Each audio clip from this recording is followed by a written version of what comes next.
Programa livre para todas as idades.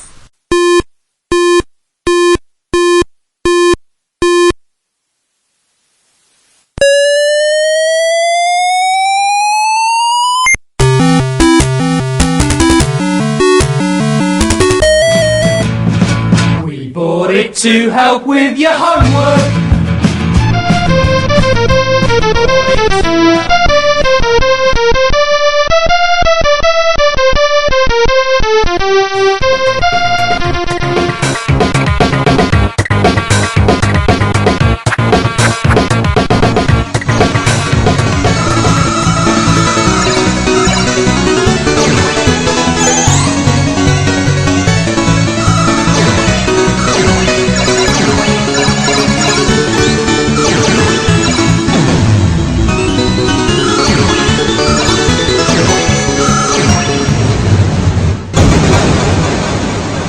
Retrocomputaria, porque velho é o seu PC. And now, FDA presents DELTA Power. Depois a gente falou de Não, vamos falar agora do último Apple II que a Apple fez, né? Que é o Card? É o Card. o Card. É verdade. Gente, o Card. A gente quase esquecendo do Card. Olha que beleza. O menor Apple II.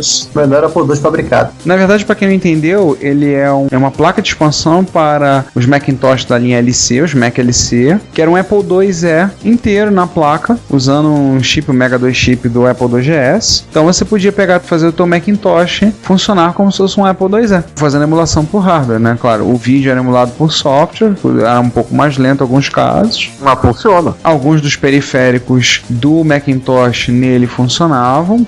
O joystick e o drive de 5/4. Não, mas tem mais coisas que podiam funcionar. A memória extra, o drive 3,5, a placa Apple Talk. O Apple Talk acho que ele pegava do próprio Macintosh. A função dessa placa, né, ela foi voltada para uso educacional, uso escolar, no caso dos Estados Unidos.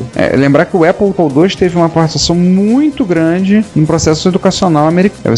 Não é difícil ser numa escola nos Estados Unidos hoje e encontrar um Apple II perdido por lá. Hoje, 2012. Era dona do mercado educacional americano. Sim, ela foi aquilo que a Acron foi na Inglaterra com o BBC Micro. Com certeza.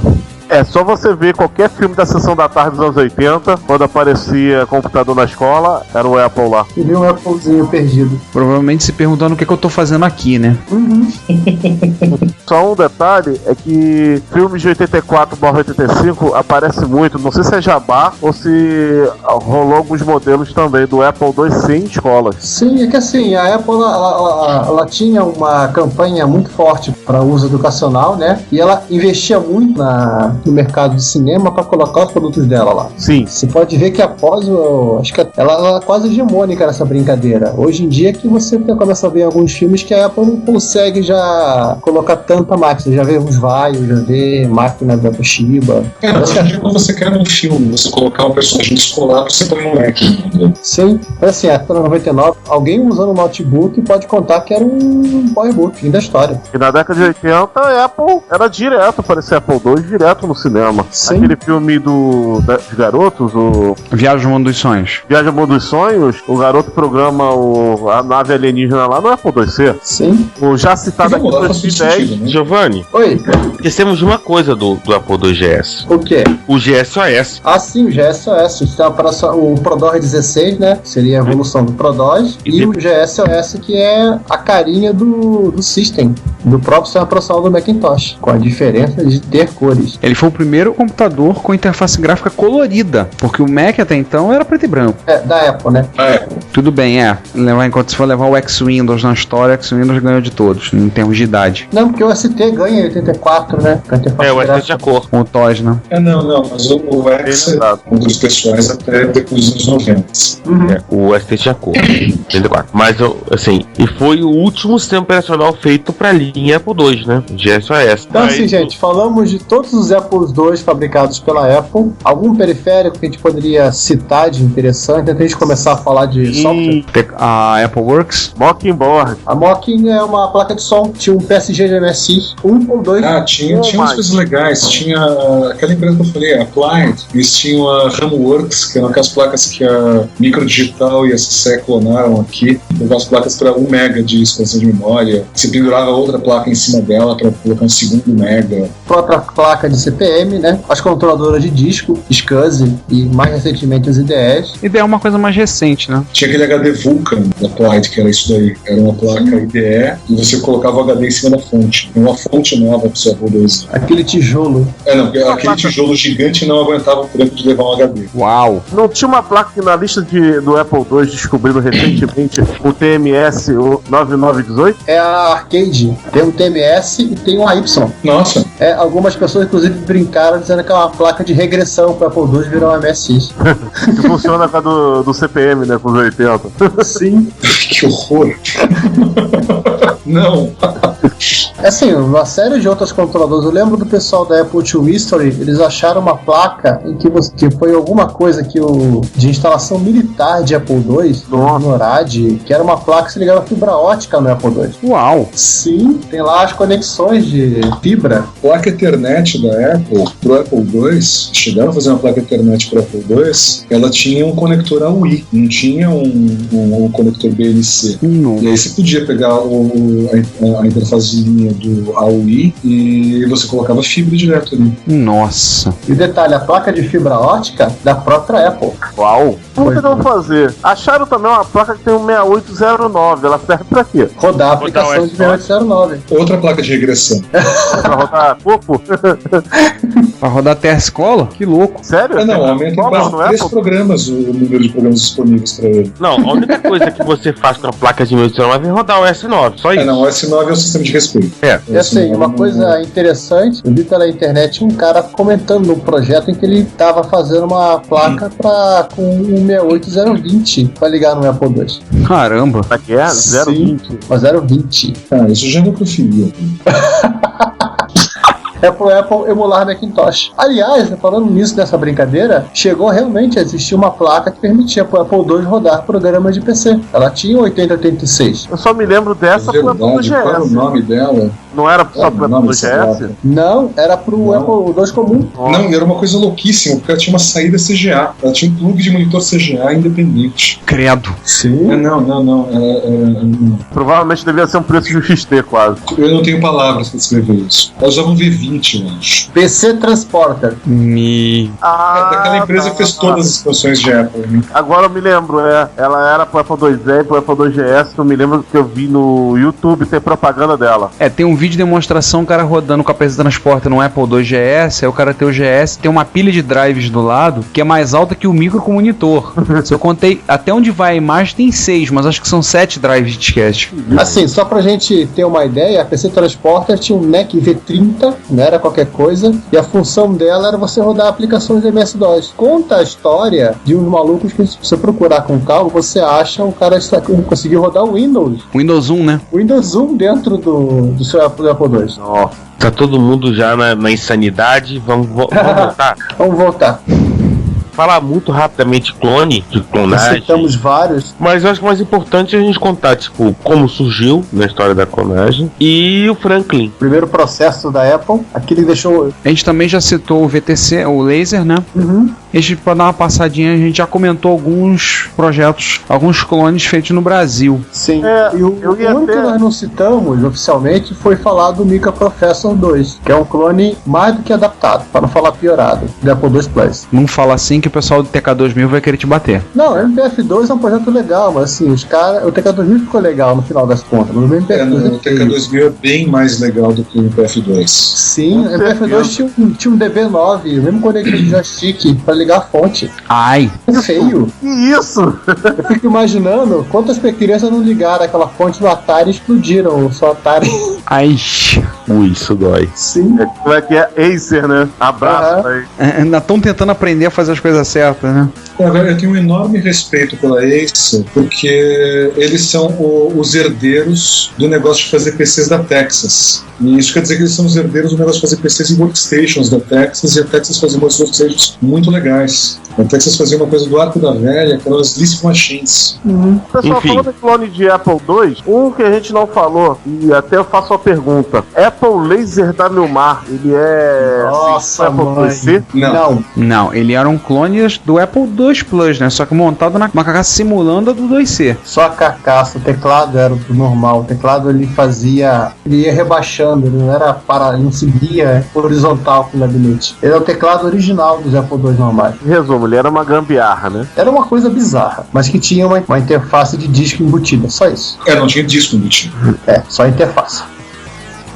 Vamos falar um pouquinho de software, né? Já falamos algumas coisas. Falamos de alguma coisa que existiu, sim, demos um foco bem interessante ao TOS 3.3, ao ProDOS. Vamos falar logo primeiro do VisiCalc, antes de chegar no AppleWorks. Vamos. O VisiCalc é uma coisa assim que é uma tecnologia disruptora, porque se você for assistir o documentário Triunfo dos Nerds, eles comentam disso, o Frankerton e o Dan Bricklin, né, da VisiCorp, eles comentam disso, que as pessoas comprando o Apple porque queriam usar o VisiCalc, principalmente o pessoal de escritórios de contabilidade, porque se eles pegassem na planilha e jogassem os valores e as fórmulas já estavam estabelecidas nas células e fazer o cálculo, coisa que a gente faz muito hoje em dia, que é uma coisa comum, extremamente comum. Eu trabalho com planilha por causa de lançamento de nota de aluno. Eu já tenho planilhas prontas que ela já me diz se o aluno está aprovado ou reprovado. Com base em nota, já calcula, já coloca a média, já lança tudo que eu preciso saber. Facilita muito o meu trabalho como professor. Mas isso em 78, 79, tinha gente comprando, não querendo nem saber pra quê Apple II.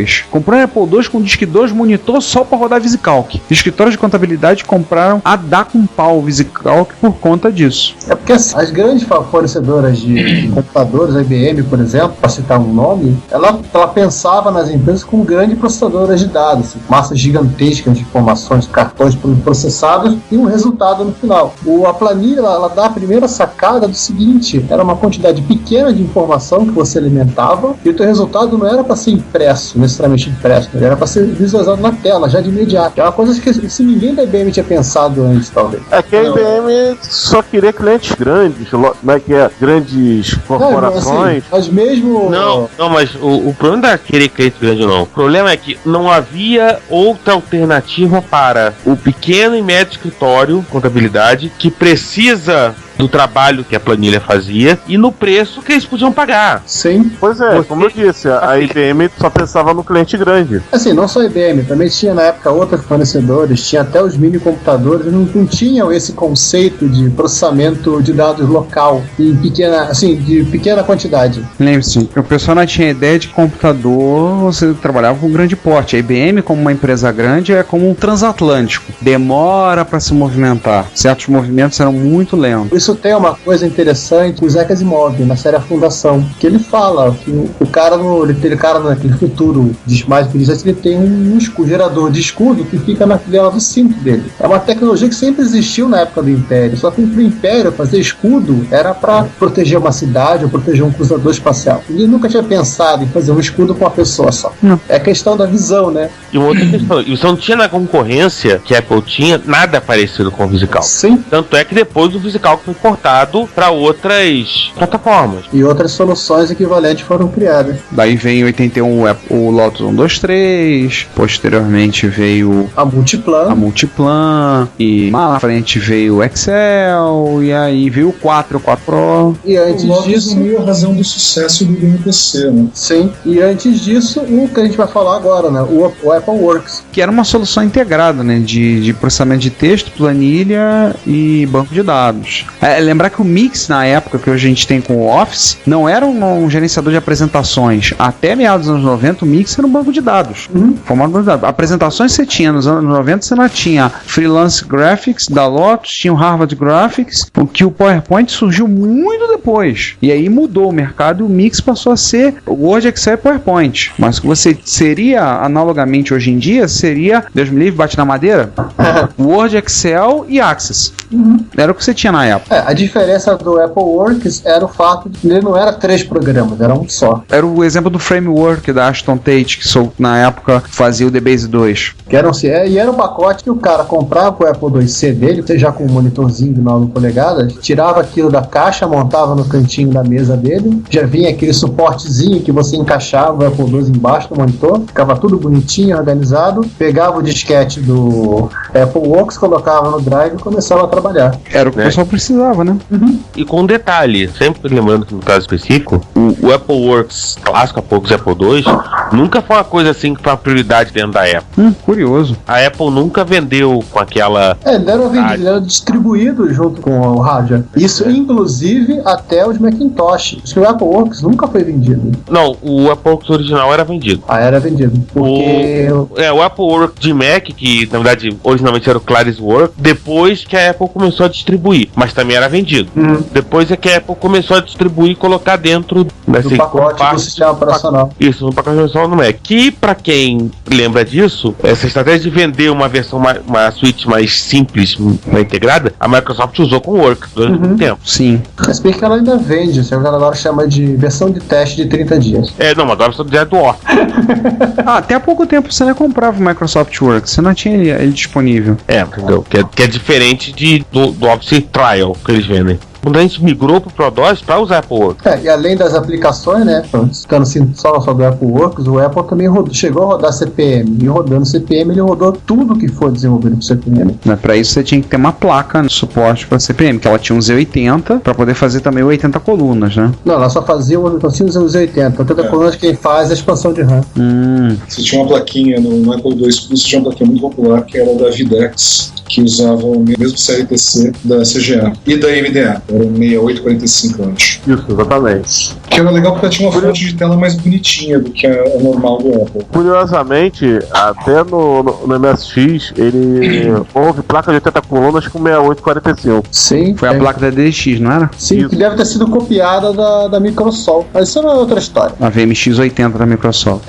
Essa é outra história. A gente já falou muito de trabalho, tá se divertindo um pouco com o Apple II. Jogos? Olha, eu vou dizer o seguinte, o que eu lembro de jogo era Capitão Goodnight, Beathead e Castle Wolfenstein. Eu tive um amigo que tinha Apple II no meu tempo de faculdade e ele nem sei que é feito do Apple do Fernando. Eu nem sei que é feito do cara do Fernando. Mas eu lembro que ele falava muito desses jogos. Castle Wolfenstein, que deu origem depois ao Wolfenstein 3D, o jogo onde você atira nos cachorros, né, Giovanni? O Capitão Goodnight, que eu lembro da citação, dava pausa, ele ficava jogando ioiô pra passar o tempo.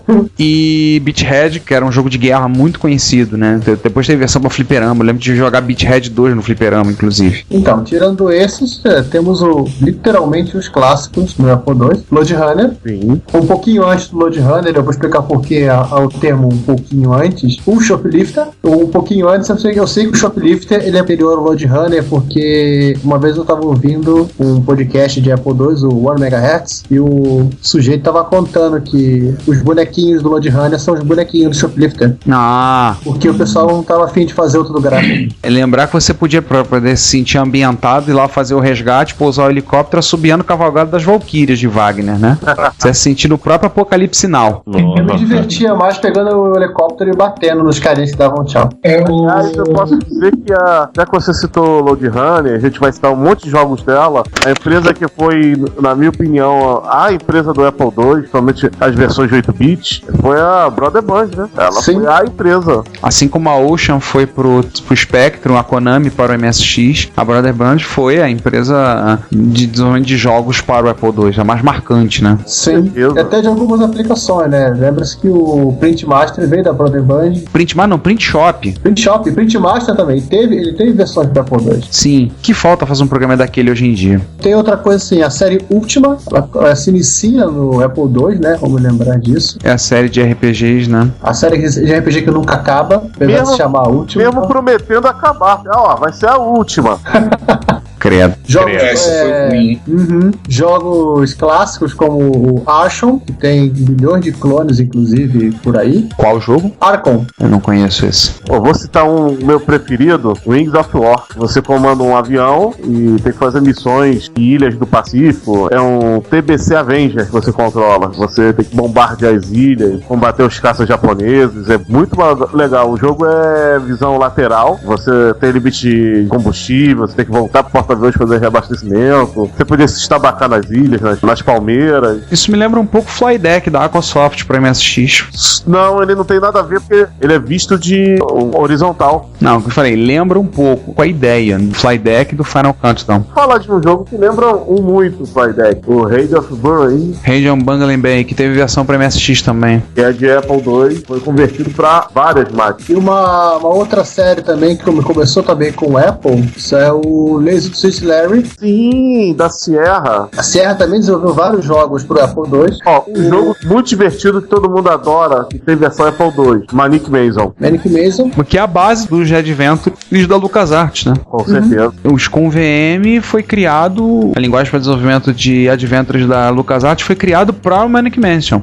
O Manic Mansion tem suporte a dupla alta resolução. Da versão dos jogos que a própria Sierra, já que estamos a Sierra, que ela trouxe do Japão, como Dexter, e inclusive a Atari chegou a portar os jogos dela pro Apple II. Assim, vamos voltar um pouquinho pra parte de hardware, os jogos da Atari Games, né? Ela vendia também um cabo que você conectava na porta de joystick analógico do Apple II, e você conectava um joystick da Atari. E os jogos dela identificavam isso, você conseguia jogar, por exemplo, Donkey Kong e toda a família de jogos da Atari, o Jungle Hunt, acho que não faltava uma deles não, como joystick digital de Atari 2600. Eu joguei bastante isso daí, viu? Mas eu jogava no teclado. Sim, tinha a opção do teclado. E é claro que a gente não pode esquecer dos dois jogos da Borderlands, e se a gente não falar, ou a gente morre, o nosso próprio convidado vai matar a gente. A gente morre com um chute no queixo, né? Convocando a lista toda do Apple II, que é o Karateka e o Príncipe da Pérsia. Se a gente não falar desses dois, a gente morre. Jordan Mechner, né? Exatamente. Ah, só uma curiosidade sobre o Radiant Bungling Bay. que ele é do Will Wright, criador do SimCity. Uau! Olha só. Primeiro jogo dele. Giovanni, a propósito, o que a gente tinha botado no Reto Computaria Plus sobre o Prince of Persia? É bom lembrar, né? Nós pusemos não só toda a notícia do resgate do código-fonte, das bagunças que o Mackinnon deixou na casa do pai dele, como também aquela simpática carta fanboy do John Romero. John Romero pro Mackinnon, faltando dizer que ele era lindo e maravilhoso e que ia casar com ele. É assustador, assim. Você vê o que um adolescente é capaz de escrever. Aí, Banff, você falou que fica preocupado quando o pessoal fala assim, é você que é o Ricardo Banff. Imagina como é que o Mackinnon devia se sentir depois daquela carta do John Romero. John Romero foi Stalker. Stalker total. Isso dá medo. Citando um pouquinho da parte de software, só lembrar que uma coisa interessante já na época do GS, é que grande parte dos aplicativos que foram sendo desenvolvidos, que eram os principais aplicativos do Mac, também chegaram a ter versões para o GS. Então, assim, não só o Apple Work, como também o próprio WordPerfect, o Deluxe Paint, outras ferramentas de desenho que agora não me vem na cabeça. Não nasceu do Apple II. Não nasceu, mas ele chegou a ter versão. Eu lembro de ter usado um software de editoração eletrônica que lembrava bastante o PageMaker, que rodava na Apple II, acho que chamava Published. Nossa, o programa é muito pesado, é muito legal. Ele é todo... Você cria caixinhas e você põe o texto, você manda um preview. Literalmente é um PageMaker que roda a 1 MHz. Uau! E um PageMaker é inteligente a ideia, né? Parar em caixa pra poder montar. O software de editoração eletrônica de MSX eu achava que teriam ganho muito se eles tivessem feito dessa forma. Se não escrever direto, só montando. Sim, um grande desenhador de bitmap. Voltando aos jogos, queria citar um do Apple II GS, além da Sierra que comprou os direitos do Texter, tinha o Sylphied, excelente jogo de nave. João, não esqueça de dizer qual a sua opinião sobre o Texter do Apple II. Do Apple II, não o GS, prefiro a versão do MSX, óbvio. Mas o que eu ia falar é que o Zen Golf, a melhor versão é do Apple II GS. Inclusive, eu vi um pessoal fazendo uma comparativa com a versão do Amiga. E os dois, em termos de áudio digital, a versão do Apple II GS ganhava do Amiga, do Zen Golf. Que, aliás, acho que, se eu não me engano, o jogo nasceu no Apple II GS. Tem um jogo que eu quero verificar como é que foi a versão do GS, hein, João? Especialmente pra você isso, que é o Is. O Is? Saiu o YZ YS pra GS. Que isso. Esse eu não sabia. Não? Sabia Eu cheguei, eu já baixei. Mas quem fez? A Falcon? Não, a Sierra. Ai, que bosta. A Sierra ela comprou os direitos pros micros ocidentais de vários jogos. Quando era PC e o Coco 3, ela adaptava de máquina japonesa. Mas no caso de Amiga, de Apple II GS, Apple II, ela tinha que programar. E aí que morava o perigo. Com certeza. Isso eu não sabia do YS para Apple II GS. Pra gente terminar, vamos citar o Tiger Learning Computer. Estávamos esquecendo dele. Que assim, o Apple II Z Card foi o último Apple II que a Apple desenvolveu, mas não foi o último que ela deixou de desenvolver. Em 96, ela licenciou a tecnologia do Apple II Z para uma empresa que hoje é a Hasbro, no caso a Tiger, para montar um daqueles famosos notebooks infantis que você vê nas lojas americanas e que só serve para você apertando o botão e fazendo coisinhas na tela, com o Apple II embutido. Você ligava na televisão, vinha com uma série de programas já conhecidos, já notórios do software educacional do Apple, em cartuchos de home disk, e parece que uma primeira versão vinha com o próprio Apple Word. Só que 80 colunas na televisão era muito ruim para se trabalhar, eles substituíram por uma outra aplicação, leitorzinho de texto. Eu tô super raro, Sim. Acha poucas referências na internet, mas assim, o pessoal da GS, a revista de Apple II americana, que continua sendo publicada até hoje, continua, né? Na última edição do ano passado, eles conseguiram achar o engenheiro da Apple que licenciou aquilo. O cara deu uma entrevista. Uau Mesmo. Uau, duplo.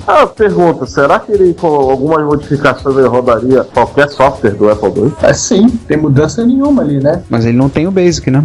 Você coloca o Basic, ele já tem cartuchos com home disk. Eu não sei disso. Então ele roda para DOS. Coisa do Basic, tem muitos programas que você usava coisas da ROM dele, mas até aí carrega uma memória qualquer, tudo no mesmo endereço, do ponto de vista do programa, a mesma coisa. Pois não sei, né? Você vê o hardware dos caras. Mas assim, exatamente o que eles fizeram. Mas na internet, como ele é um troço muito raro, você só acha algumas fotos do bicho. Inclusive, parece que é sempre as mesmas fotos. Pouquíssimas fotos vendidas. Eu fiz um pouquinho de lição de casa quando eu vi isso aí. Sim. Até porque eu decidi que eu queria um, mas aí eu vi que ninguém tem um, não adianta querer. Talvez um dia saia venda no Mercado Livre. Raríssimo, 10 mil reais. Mas aí o cara vai querer tipo 50 mil reais. Vai ser mais barato o Unitron 128, que a gente sabe que tem uma pessoa que tá vendendo, né? Sim, uma outra coisa que eu tinha deixado anotado aqui na parte de software, também assim, junto com a Broadband, um pouquinho a Sierra e até mesmo a Apple, uma outra grande empresa de software pro Apple foi o pessoal da Beagle Bros. Sim, eu lembro de ouvir falar. O pessoal da Beagle Bros, assim, eles não se focavam em desenvolver aplicações, mas sim em desenvolver aplicações complementares, utilitárias e ferramentas. Eles chegaram a fazer toda uma série que você expandiu o teu universo Apple Word, corretor ortográfico, software de formatação, mala direta. Caramba. Coisas assim. Fora que os caras eram super metidos a engraçadinhos em tudo que é propaganda que eles faziam, que era a parte mais divertida deles. Não, eles tinham os clássicos que eram os avisos de o que você podia fazer com disquete. Não alimentar o jacaré era um deles.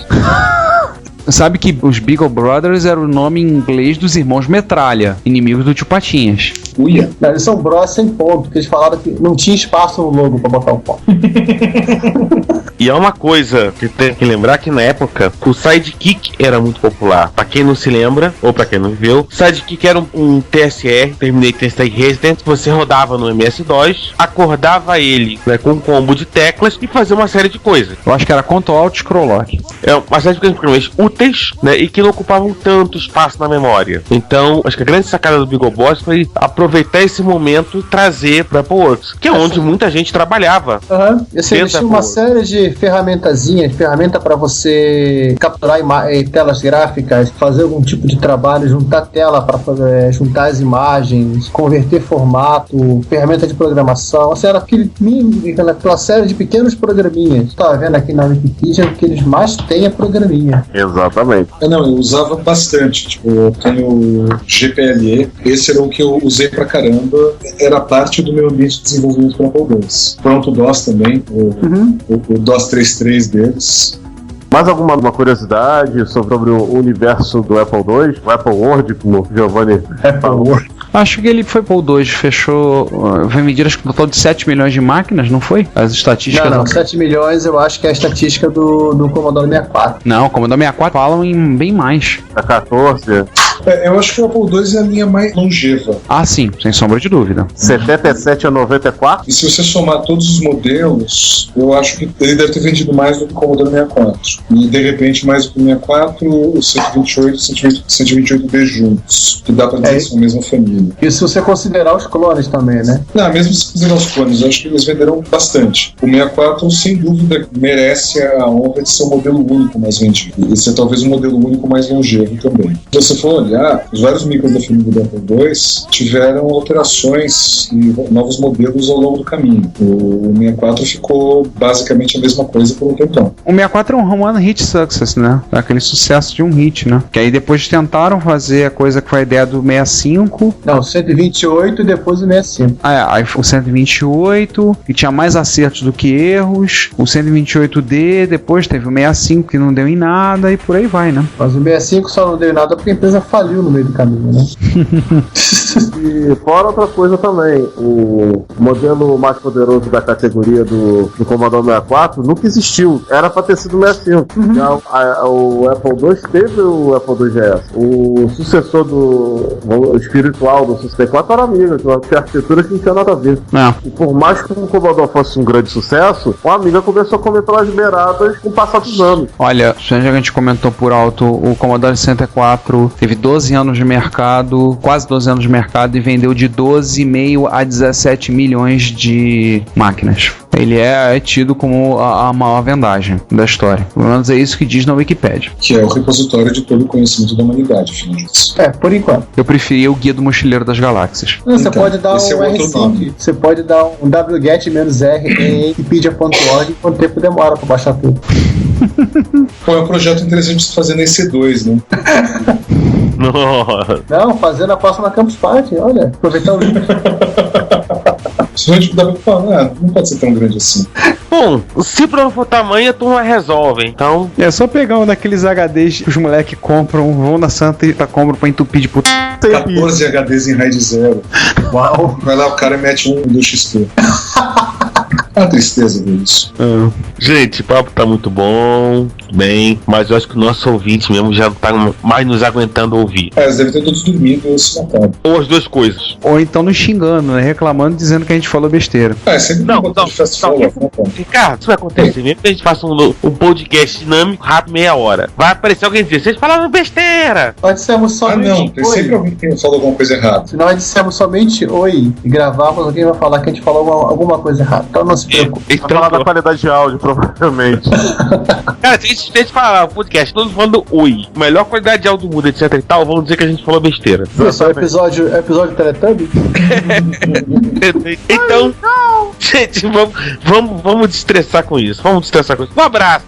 Direito. Enfim. A todos vocês, nossos ouvintes, mais uma vez, muito obrigado por ter ouvido esse papo bacana sobre essa arquitetura fantástica do Apple II. Mais uma vez, nosso muito obrigado ao nosso convidado, ao Ricardo Banfi. Por sinal, sua mãe tem muito bom gosto para nomes. Eu vou dizer isso pra ela.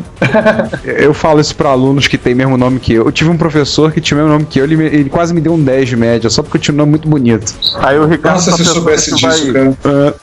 Ele falou isso, eu falei, oba! Aí ele disse, não, se eu te der um 10, você não vem mais assistir minha aula. Aí o Ricardo, mal acostumado, quer fazer isso com a Ricardo Eletro, ver se ganha desconto. Eu já tentei, cara. Cheguei na careta no Ricardo Eletro, perguntei se chará do dono tem desconto. Cara, o vendedor olhou pra mim, poxa, mas aí não dá, né? Não sei o que. Saí rindo na cara do sujeito. Mais uma vez, muito obrigado, Ricardo Banfi, por ter vindo participar com a gente, ter investido esse tempo gravando com a gente, falando sobre o Apple II. Obrigado pelo convite. Achei fantástico participar. Pode ter certeza que no futuro a gente vai te alugar pra outras coisas. Oba! Você é Mac. A gente é chato, sabe? A gente não esgota assunto, então nem tem muito como esgotar, né? Então a gente vai chamar, a gente chama de novo. Com certeza, tem muita coisa, muito assunto. Quando nós esgotamos o assunto, alguma coisa fica velha, então acaba virando assunto pra gente. Não, daqui a 30 anos a gente vai estar falando das Apple TVs. Sim. Cara, né, o negócio é não existe assunto que a gente gosta, sempre alguém descobre alguma coisa, então... Pois é. Será que a gente vai viver pra fazer um doce iPod, iPad? Olha, eu não sei, mas acho que nossos filhos vão fazer. Quem sabe, né? Eu só fico preocupado em saber se o iPod e o iPad vão conseguir resistir até lá, né? Porque os bichinhos são frágeis. Toda As pessoas eletrônica... ficam como assim o computador ficava fora do seu corpo? Os netos deles, como assim você tinha um corpo? Sensacional. É o futuro. Como assim vocês usavam teclado quando estava implantado na mente? Como assim? Vocês usavam os computadores, não eles vocês? Não, aí o pai vai dizer, não, isso já acontecia naquele tempo. Filho, não fala. Estão ouvindo. Bump, mais uma vez, muito obrigado por você conversar com a gente sobre o Apple II, sobre uma arquitetura seminal. Eu acho que o mundo da computação seria muito diferente se não houvesse o Apple II. Enfim, espero que vocês tenham gostado. Espero que não tenha ficado tão ruim. E espero que as reclamações sobre tipo de chateação de geral são pequenas. E a gente volta no 27 com alguma coisa que é sei lá o que. Nem sei o que é que seja no 27, pra dizer a verdade. Alguém sabe? Não, então pronto. Pior que eu sei, mas tudo bem, não vou falar não. Não pode contar. Já não estraga a surpresa. Eles não podem saber. É algo Sim. mas tão surpreendente quanto as últimas coisas que a gente anda postando. Não ajudou de muito. Também me despedindo aqui para encurtar um pouquinho o episódio, acho que ele fique longo demais. Agradecimento a todo mundo que apareceu, agradecimento ao Buff por ter topado essa maluquice. E agora o João vai poder falar as suas últimas palavras. Bem, gente, muito obrigado pela audiência aí. Como o nosso host Ricardo sempre fala, o comentário de vocês é o nosso salário, por favor comentem, então. E também agradecer ao Ricardo Buff, que só acrescentou muito ao nosso programa sobre o Apple II. O cara saca muito. E é isso. Aguardem novidade do nosso próximo programa. Fui!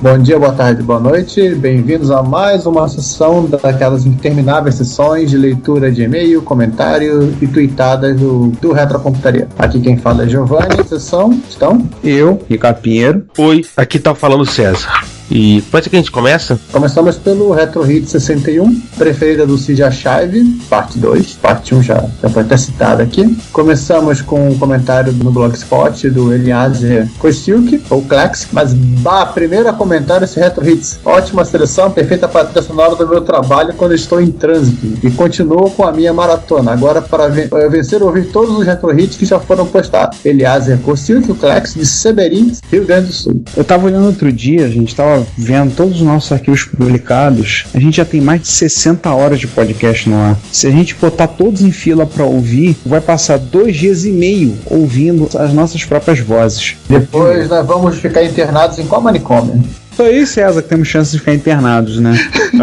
E o João não ouve. O Sandro já é maluco demais. Você começou a gravar mesmo em 2012, então só quem tem chance... mas eu já ouvi todos os episódios. É verdade. 2 vezes, inclusive. Qual o nome do manicômio que você tá mesmo? Aqui em Campinas tem o Cândido Ferreira, que fica no distrito de Souzas. Eu moro razoavelmente perto da coluna Juliano Moreira, então... A Cláudia para poder te visitar mais fácil. Facilita. E na Combo temos o comentário do nosso comentador, o Drug, de Indaiatuba. Demorei pra escutar e pra vir aqui comentar, mas não podia deixar de passar aqui pra pelo menos dizer que ficou excelente o podcast. Só musicão como sempre. Valeu! A gente acabou o Retro Hits, né? Vamos pro episódio 25, parte A? Bora. Vamos. Nosso dossiê Motorola 68000. No Blogspot, o Pulador de Tubarão. Coitado. A gente vai ter que fazer uma camisa pra ele, pulando tubarão, né? Exatamente, né? O Juan comentando sobre a história dos 23 pinos de endereço e dos 16 megabytes. A princípio, para endereçar 16 mega, você precisaria de 24 linhas de endereço, já que 2 elevado a 24 dá 16.777.216. Mas o processador em questão é de 16 bits, ou seja, cada leitura de memória te dá 2 bytes. Portanto, para ter 16 MB, você só precisa dar metade dos endereços e, portanto, de uma linha de endereço a menos, logo aos 23. Pelo mesmo motivo, vários processadores de 32 bits têm 30 linhas de endereço e não 32, porque cada leitura te dá 4 bytes. Entenderam, crianças? E embaixo, o Juan esqueceu de comentar, e aí ele deu tempo ainda dele fazer uma correção, de que quando ele diz o processador em questão é de 16 bits, ele fala do número de linhas de dados, não do funcionamento interno. Isso tem uma diferença absurda, né? Até hoje, você tem microcontroladores que são 32 bits para por dentro, 16 bits para fora e por aí vai. Isso gera muita confusão. Sim. É como aquele bate-papo de que megahertz equivale exatamente à capacidade de processamento, né? A discussão é velha. Sim. E voltando ainda aqui ao episódio 25, temos o comentário do Daniel Campos. O El Cid tá sabendo o que é. O Atari 800XL já foi citado e está quase pronto para a Retro Rio. Na verdade, ele estava pronto para a Retro Rio. O quase é porque eu acabei de comprar um acessório para ele, porém não sei se chegará a tempo do evento. E chegou. O acessório... Daniel, tá? Foto lá. É uma ideia. É a má ideia, né? Isso é uma ideia. Agora a culpa de eu ter comprado um CC28 era o Tabajara, que ele ficou enchendo minha paciência no Facebook, enquanto eu estava lá para trazer um Talent MSX. Aliás, o Talent MSX é pesado que é uma desgraça. Só para lembrar, ele estava lá na Argentina. Ele estava lá em Buenos Aires, mais precisamente, Distrito Federal. Enquanto eu estava lá para trazer um Talent MSX. Fiquei com raiva dele, só de birra trouxe um CC28. Haha, Daniel. Aliás, esse CC28 rendeu histórias engraçadíssimas, né? Que a gente vai poder ver as fotos, pode ver a esposa do Daniel, a Simone, fazendo careta com o mico no colo. Sim. Aliás, eu entendi uma coisa no Daniel. O 128 ele até não é pesado, mas quando você agrega aquela fonte de força tijolo dele, ele fica tão pesado quanto um Talent. Né? Por um pouquinho de nada eles não teriam pago excesso de bagagem no voo de volta.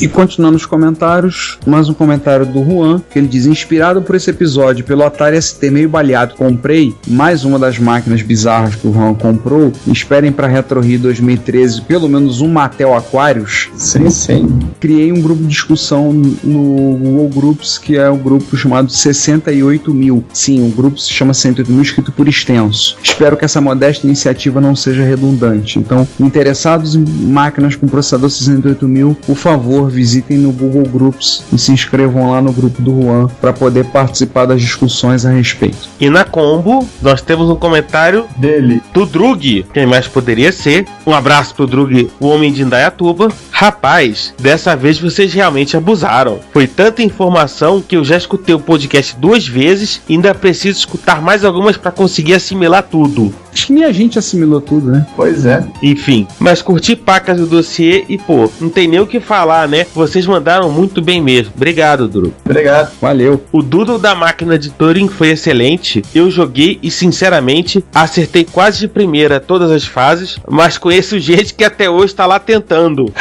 Eu espero que eles tenham terminado, né? Aliás, uma curiosidadezinha interessante da máquina de Turing, aquela linguagem esotérica de programação, a Brainfuck, ela implementa todas as regras da máquina de Turing, só usando sinais de mais, menos, abre chave, menor que, maior que e colchetes. Continuando a leitura, Retro Hit 62, o Projeto Pio, episódio P-Type, no Blogspot, o Juan Castro. Nossa, o Juan Castro tá quase começando a empatar com o Drug, hein? Brincadeira.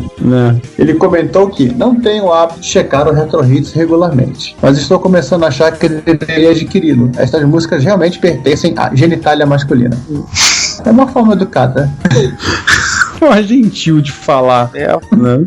E na combo, o Drug, de Indaiatuba, tá ficando sem graça já. Cada vez que eu ouço um Retro Hits, tudo que eu consigo comentar é como o programa está excelente, como as músicas são bacanas. Aí fica fácil ouvir de vocês. Mas vamos lá, né? O podcast ficou de primeira, só musicão. Realmente fiquei com saudade dos shooters clássicos. Acho que vou jogar um pouco de Super Stardust pra matar a saudade. Valeu, povo. O Super Stardust é legal. E aí chegamos à parte B do dossiê 68.000 com Juan Castro. Quanto ao Alpha Smart Pro, pelo visto, vocês entraram na mesma furada que eu. Eu assisti esse vídeo, ele linkou lá o vídeo, tem o link lá no comentário. Também fiquei achando que era um 68.000. Não é um 68HC11, que é da família 6800. É uma versão microcontrolador e com registro de índice a mais em relação ao 68.000, 1003. 6803, que é do MC10 e por aí vai. Isso. E modelos posteriores ao Pro chegaram a usar 68 68000. E ele mostrou as fotos. Eu acho que foi esse Smart Pro que foi pra Retro Rio. Sim, ele não só mostrou, ele botou o link aqui pra nós vermos o Smart Pro dele, como ele levou o bichinho pra Retro Rio. Aliás, o curioso desse cara é que ele é quase feito pra você usar como acessório de um Macintosh. Inclusive o próprio teclado dele é um teclado de Macintosh, com as mesmas combinações de tecla. Eu notei isso quando eu vi. Achei o teclado muito parecido com o teclado de Mac. Agora, uma coisa curiosa que ele falou do HC11 é que, Juan, existe uma máquina virtual Java para rodar no 68HC11, tá? Infelizmente ela não é open source, mas está disponível. Mas como ele falou na Retro Rio, o objetivo dele de vida agora é libertar o Alpha Smart Pro dele e dar um outro uso. Não sei o que, talvez um terminal para colocar no banheiro. Terminal 11, né? 11 nem tanto, mas talvez um VT100 para colocar no banheiro já vai ficar divertido. Aí você poderia responder e-mail no banheiro, usando o Mute. Sim.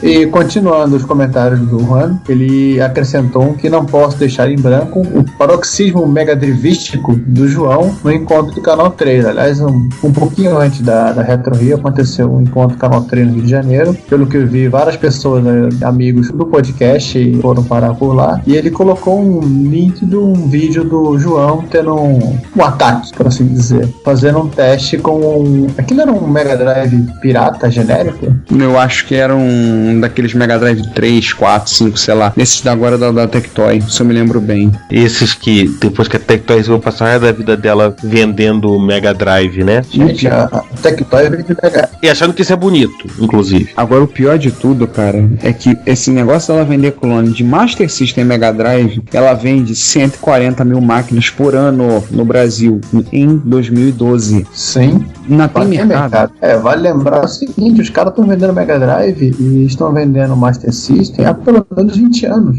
Isso é um case extremamente interessante da influência do preço na escolha, nas decisões de compra. Porque se você observar, a própria Sony, ela tá vendendo o PS2 praticamente ao preço que tá saindo hoje o Mega Drive. Não. Pra tentar pegar esse público. Sim. E aí a Tectoy vem e baixa ainda mais o preço. Até porque hoje você compra na China, por exemplo, sei lá, um integrado que tem lá o Mega Drive mais zilhões de jogos em ROM, a preço de Choquito.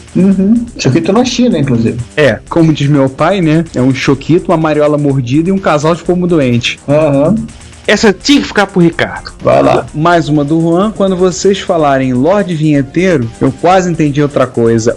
Mente suja. Não sei quantos já viram o último vídeo do Vinheteiro por ocasião dessa gravação. Talvez já tenha um mais novo, mas tem um vídeo que ele publicou. Ele já apareceu vestindo o manto sagrado. Tá? Como diz o pessoal, a comunidade MSXera Fudeba já tava trajando o manto sagrado. Tava lá com a camisa do MSX. No comentário que ele fez no Twitter, ele é assim: foi só um aquecimento. O vídeo com as músicas do MSX vai sair já já. E quando sair a gente vai publicar no Plus, a gente vai publicar aqui, a gente vai fazer uma algazarra em cima disso. Com certeza. Sim.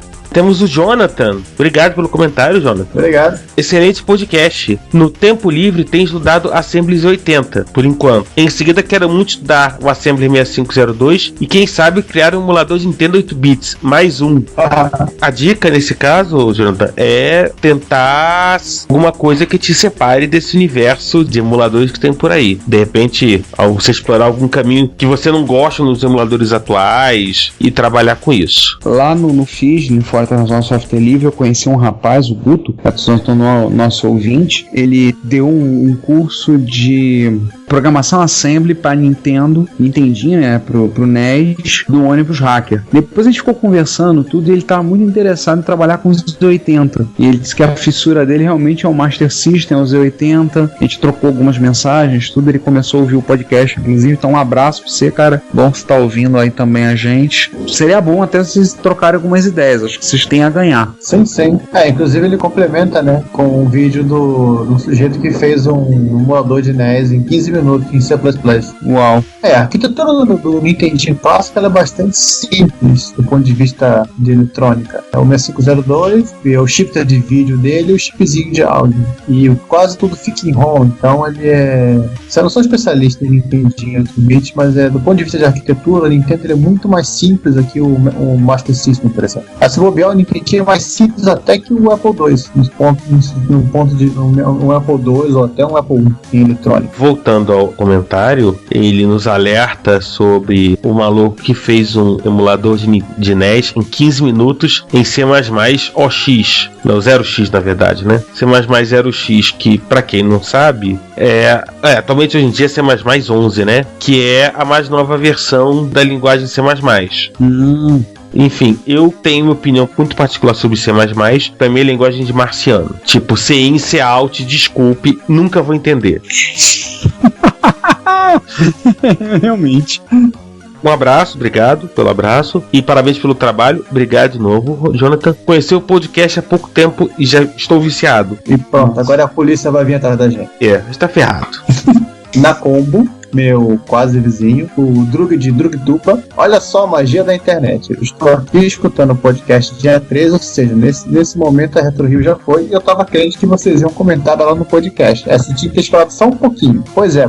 Mas o que eu posso dizer é que as fotos que vi mostraram que foi bem bacana, bastante coisa diferente, mesmo inclusos, não só para vocês da organização, que realizaram este evento bacana, mas para a alma que teve a brilhante de Van Castro, tá? Brilhante ideia de levar um ábaco. Infelizmente não conseguimos usar o ábaco porque o manual estava em chinês. Curti pacas a ideia. Sobre o tema do podcast, o que eu posso dizer, mais uma vez, vocês deram a verdadeira aula. Eu cada vez mais estou tendo que pausar o podcast e correr para o Wiki para ver realmente o que vocês estão falando. E não pensem que eu acho tudo ruim, pelo contrário, isso é muito, muito bacana. Meus parabéns mais uma vez. Bacana, cara, legal. Ficamos contentes que estamos ajudando o progresso do conhecimento do ser humano. Seja do prefeito de Indaiatuba, né? Sim, o futuro prefeito de Indaiatuba. E pra gente terminar, Ricardo, tem o Retro Hits número 63, sobre que a segunda parte da seleção de músicas tocadas no Spectrum. Tivemos um comentário do Drug, em Indaiatuba. Ele disse: eu já falei que me impressiona o pacas com que esse povo conseguia fazer com um recurso um tanto quanto limitado. Tu não viu nada, cara. Aguarda os Retro Hits 2013. Tu vai ver o que tem de doido, que coisa louca eu tô preparando. Eu sinceramente escutei músicas nesse podcast que são melhores do que alguns jogos atuais. Fazer o que, né?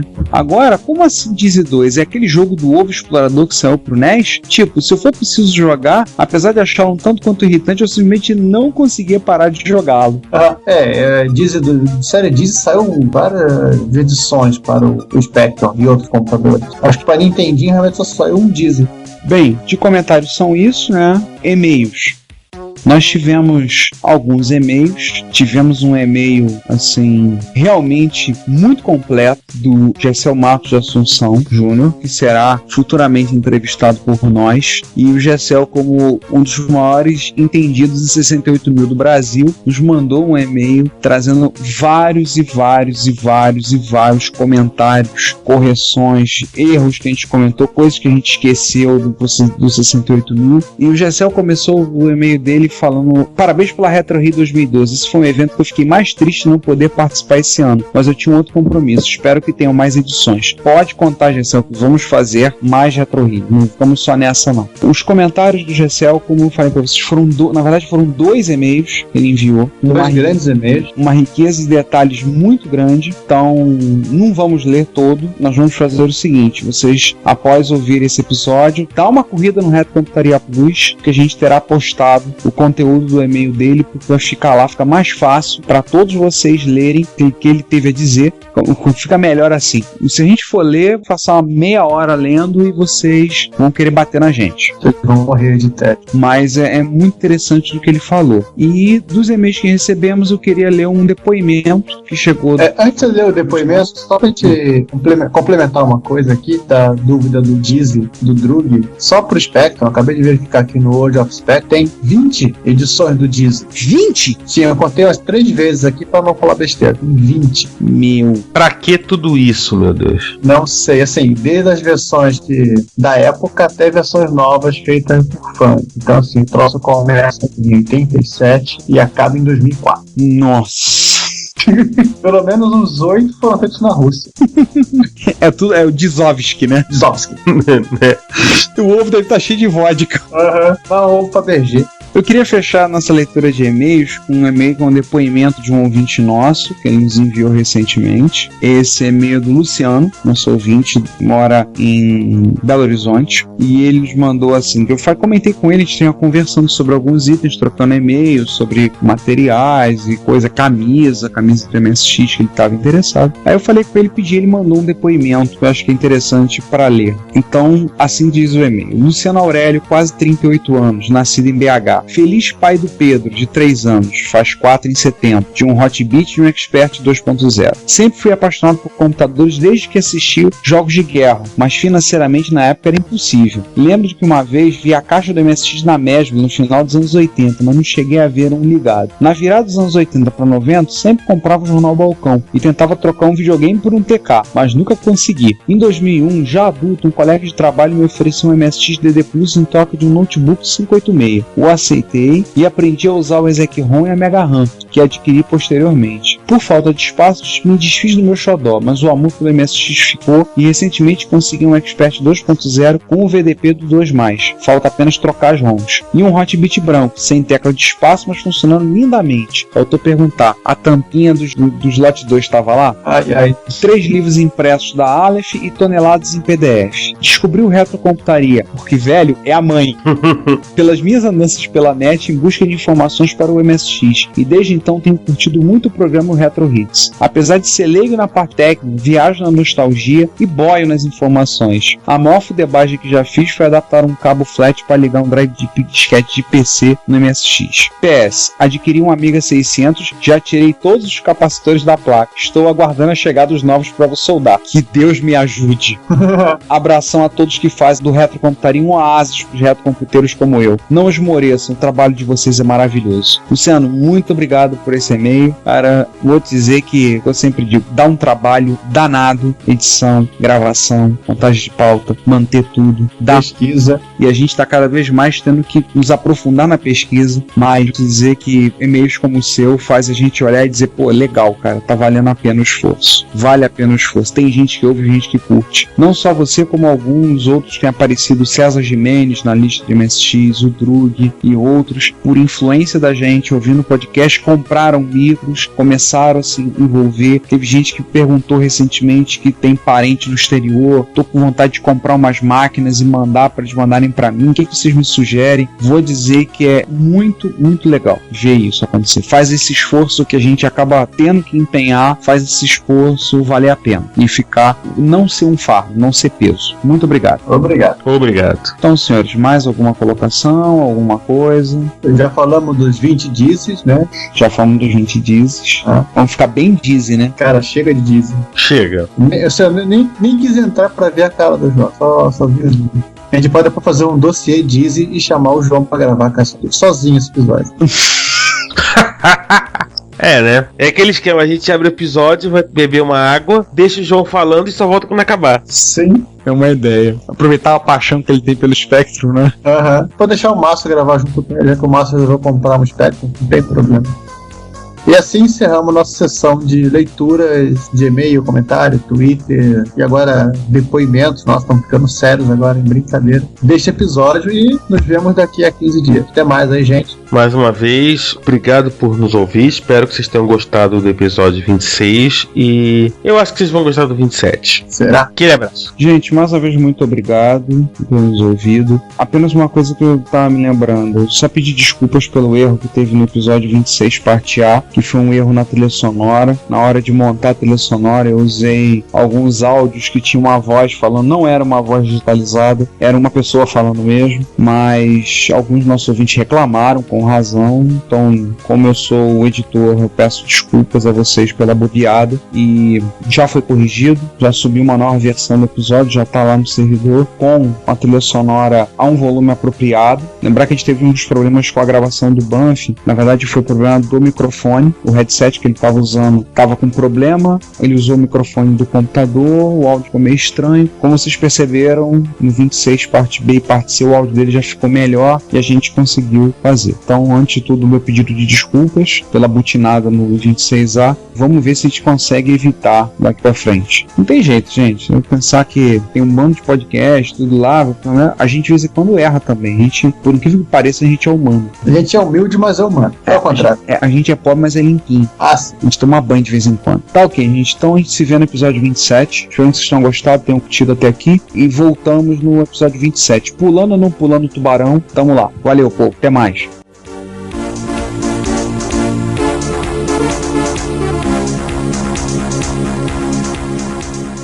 Se você quer comunicar-se conosco, elogiando, apresentando sugestões, ajudando nas erratas, fazendo críticas construtivas ou mesmo dando um depoimento, não hesite, faça. Você pode enviar um e-mail para retrocomputaria@gmail.com, uma mensagem pelo Twitter para o nosso usuário, Retrocomputaria, ou comentar nos posts desse episódio, que estão em retrocomputaria.blogspot.com ou em www.dimensãonerd.com. Se você quiser, pode também enviar um comentário de voz que iremos publicar no nosso podcast. Lembre-se, o seu comentário é o nosso salário. Obrigado e até o próximo podcast. Você ouve esse programa na Combo Podcast.